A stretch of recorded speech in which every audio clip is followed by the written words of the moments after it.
맨몸으로 장갑차를 가로막고 총과 폭탄을 든 계엄군과 맞서 싸우며 다음은 과연 더 나은 세상을 것이냐라는 질문에 더 진지하게 응답하겠습니다.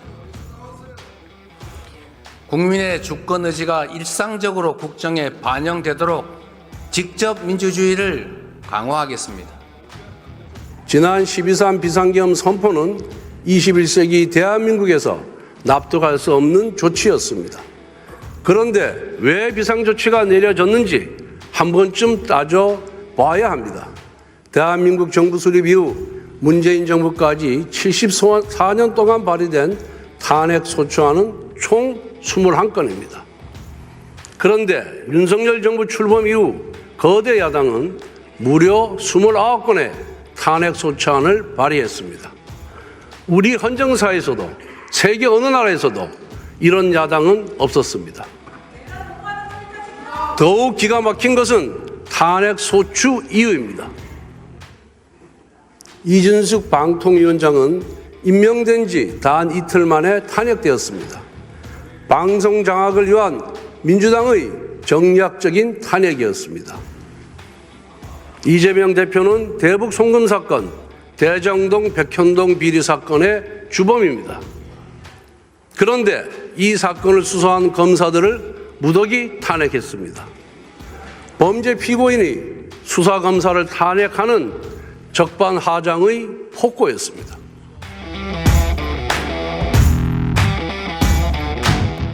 한미동맹은 우리 외교 안보의 근간이고 첨단 기술 협력과 경제 발전을 위한 주요 자산입니다.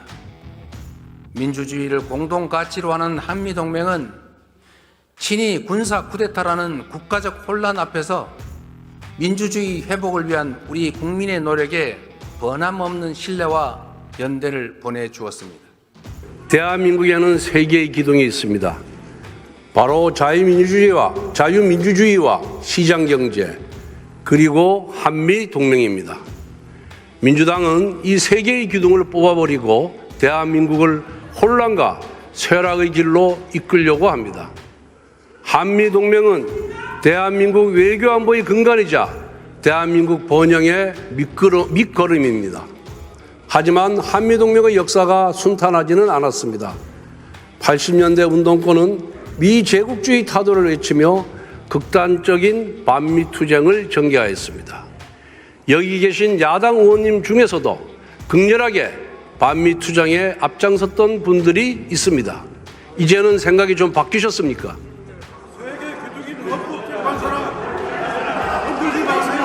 지금도 민노총을 비롯한 좌파 단체는 주한미군 철수, 한미연합훈련 중단을 외치며 한미동맹을 위협하고 있습니다. 그런데 최근 민주당은 난데없이 한미동맹 지지 결의안을 발의했습니다. 이재명 대표도 한미동맹을 부쩍 강조하고 있습니다. 조기 대선을 겨냥한 위장전술입니다. 카멜레온의 보호색이 성조기 무늬로 바뀌었습니다.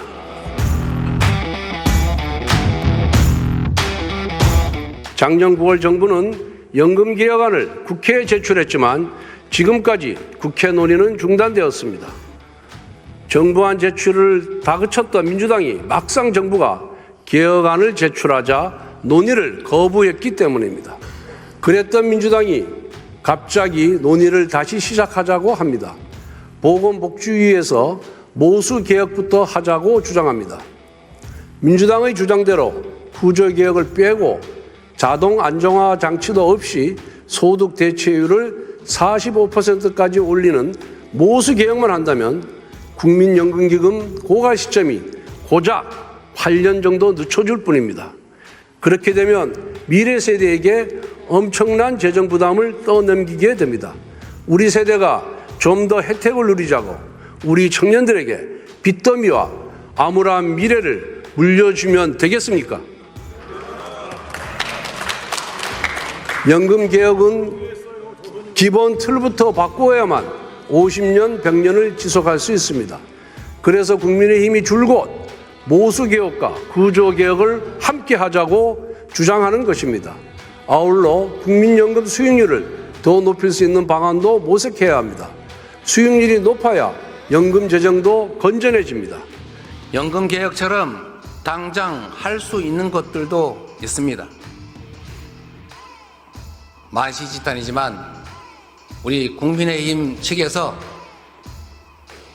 모수 계획을 먼저 하겠다 이런 뜻을 밝혀주신 것으로 압니다. 더 이상 불가능한 조건 붙이지 말고 시급한 모수 계획부터 매듭 지으면 좋겠습니다. 보험료율 13%는 이견이 없는 걸로 압니다. 그리고 우리 국민의힘 측에서 제시하신 소득 대체율 44%는 우리 민주당이 최종안 45%와 1% 간극에 불과합니다. 당장 합의 가능한 부분부터 개혁에 물꼬를 틔워봅시다. 경제를 살리는데 이념이 무슨 소용입니까? 민생 살리는데 색깔이 무슨 의미입니까? 진보 정책이든 보수 정책이든 유용한 처방이라면 총동원합시다. 함께 잘 사는 세상을 위해서 유용하다면 어떤 정책도 다 수용하겠습니다.